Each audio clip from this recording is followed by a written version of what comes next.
Hello my dear students of class 8. Hope you are all well. In our previous class, we learnt about the uses of simple present tense or present indefinite tense. আমাদের পূর্ববর্তী পাঠে আমরা সাধারণ বর্তমান বা নিত্য বর্তমান সম্পর্কে পড়েছি। Hope you have no doubts. আশা করি তোমাদের সেই নিয়ে মনে কোনো প্রশ্ন নেই। If you have any doubt, you can ask me in our WhatsApp group. যদি কোনো প্রশ্ন থাকে তোমাদের মনে তাহলে কিন্তু হোয়াটসঅ্যাপ গ্রুপে জিজ্ঞাসা করতে পারো। Today I am going to start with present continuous tense. আজকে আমি প্রেজেন্ট কন্টিনিউয়াস টেন্স পড়াবো। So let's start. Our today's topic is present continuous tense. In our previous class I gave you some homework. আগের ক্লাসে আমি তোমাদের কিছু homework দিয়েছিলাম, তার আনসারটা আজকে বলে দিচ্ছি, তোমরা একটু মিলিয়ে নেবে। তারা রোজ সকালে স্নান করে। They bathe daily in the morning. আমি দুপুরে ঘুমাই না। এটাও সিম্পল প্রেজেন্ট টেন্সে ছিল। I do not sleep at নুন।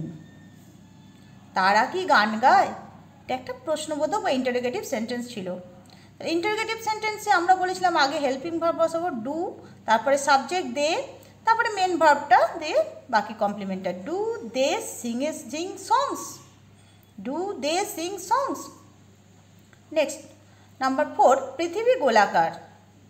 এটা ইউনিভার্সাল ট্রুথ। তো কী হবে আনসারটা? The earth is round. Now come to the question number 5। সে মিষ্টি ভালোবাসে। তাহলে হি ভালোবাসে, লাইকস পছন্দ করে, সুইটস সে মিষ্টি পছন্দ করে। এবার দেখো প্রেজেন্ট কন্টিনিউয়াস টেন্স পড়তে গেলে আমাদেরকে জানতে হবে প্রেজেন্ট কন্টিনিউয়াস টেন্সের ফিচার্সগুলো, মানে কী কী বৈশিষ্ট্য বা কখন আমরা প্রেজেন্ট কন্টিনিউয়াস টেন্স ইউজ করব, প্রেজেন্ট কন্টিনিউয়াস টেন্স কীভাবে ইউজ করব সেটা আমাদেরকে জানতে হবে। তাহলে প্রেজেন্ট কন্টিনিউয়াস টেন্স বাংলায় যেটাকে আমরা বলি ঘটমান বর্তমান। ঘটমান বর্তমান মানে যেটা ঘটছে এই মুহূর্তে, যে আমি তোমাদেরকে পড়াচ্ছি, এটা হচ্ছে প্রেজেন্ট কন্টিনিউয়াস টেন্স। তাহলে এর ফিচার্সগুলো কী কী দেখো, মানে কখন আমরা ইউজ করতে পারবো। It denotes an action happening at the same time of speaking. মানে যে সময় আমি কথাটা বলছি সেই সময় ঘটনাটা ঘটছে, এরকম কথাগুলোকেই আমরা প্রেজেন্ট কন্টিনিউয়াস টেন্সে বলে থাকি। এক্সাম্পল দিয়েছি দেখো, the actors are performing on the stage. মানে অ্যাক্টার্সরা স্টেজে পারফর্ম করছে। নাম্বার 2 দেখো দ্বিতীয় বৈশিষ্ট্য, it also denotes an action that is not happening at the time of speaking but is in progress. মানে যে ঘটনাটা বলা হচ্ছে সেটা হয়তো সেই মুহূর্তে ঘটছে না, কিন্তু কাজটা চলছে। মানে আজকে এই মুহূর্তে কাজটা মানে এই মুহূর্তে হচ্ছে না, কিন্তু কাজটা সে আগে থেকে করছে, এখনও করে যাচ্ছে, এরকম বলতে গেলেও করছি। যেমন she is working as an NGO volunteer. সে একটা এনজিওতে ভলেন্টিয়ার হিসেবে কাজ করছে, তার মানে সে কালকেও করেছে আজকেও করছে, এরকম বোঝাতে গেলেও হয়। নেক্সট দেখো, for an action that has been arrange to happen in near future.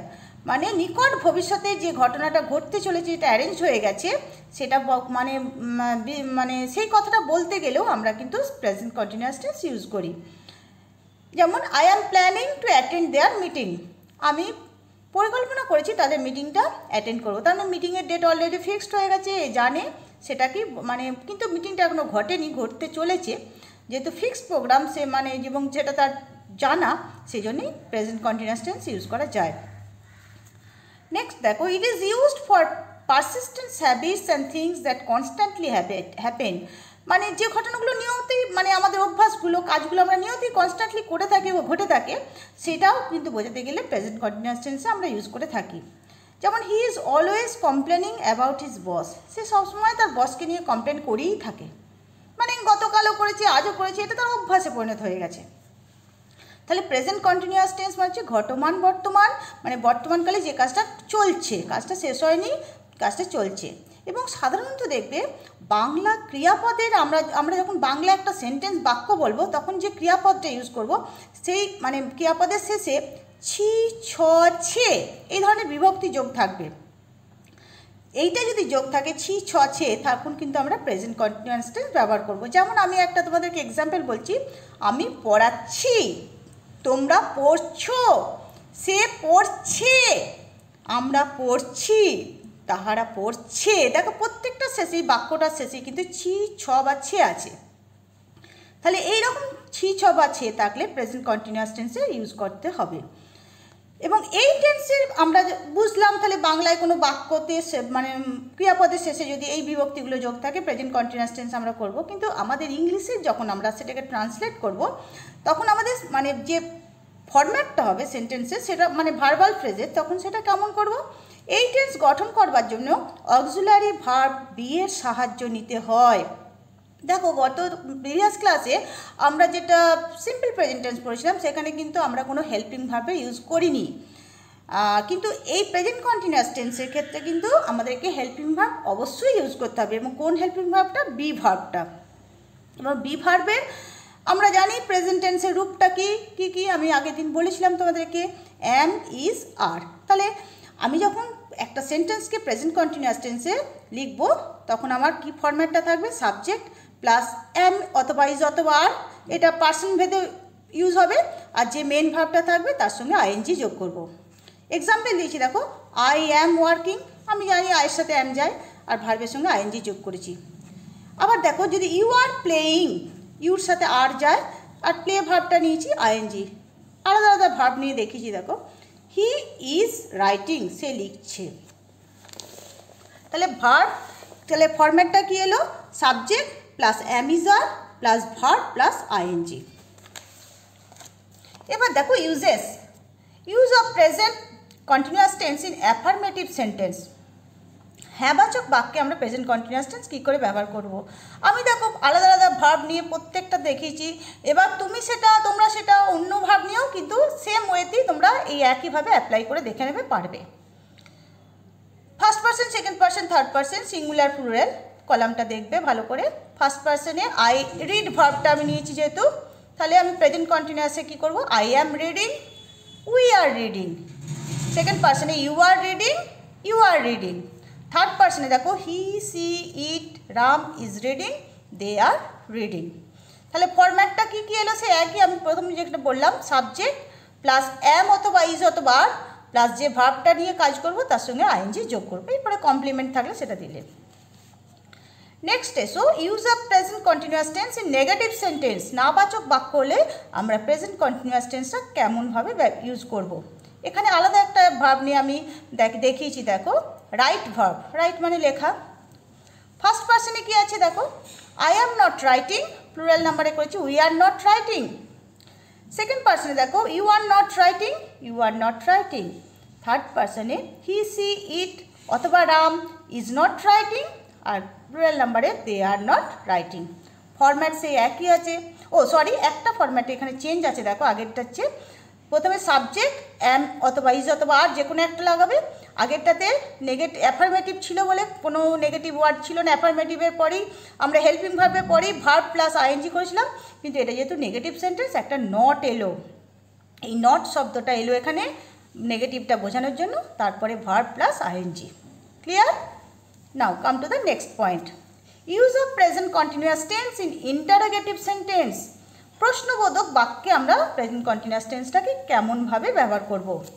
এখানে আমি ভার্ব প্লে দিয়ে করেছি, তোমরা ইচ্ছা করলে এখানে যে কোনো ভার্ব ইউজ করে দেখবে তোমরা পারবে। দেখো singular plural, person first person, second person, third person. যেহেতু interrogative sentence, am I playing, are we playing, are you playing, are you playing, is he, she, it playing, are they playing. তাহলে এখানে আমার ফরম্যাটটা কিন্তু অনেকটা change হয়েছে। যেহেতু এটা interrogative sentence, আগে এসছে কি বি ভার্ব, অ্যাম অথবা ইজ অথবা আর যে কোনো একটা লাগাবো পার্সন ভেদে। নেক্সট আসবে আমার সাবজেক্ট। দেখো প্রথমে অ্যাম এসছিল, তারপরে সাবজেক্ট এসছে, তারপরে ভার্ব প্লাস আইএনজি। তাহলে কি ফরম্যাট হলো? প্রথমে বি ভার্ব, নেক্সট হচ্ছে মানে অ্যাম ইজ আর যেটা হেল্পিং ভার্ব, তারপরে সাবজেক্ট, তারপরে ভার্ব প্লাস আইএনজি।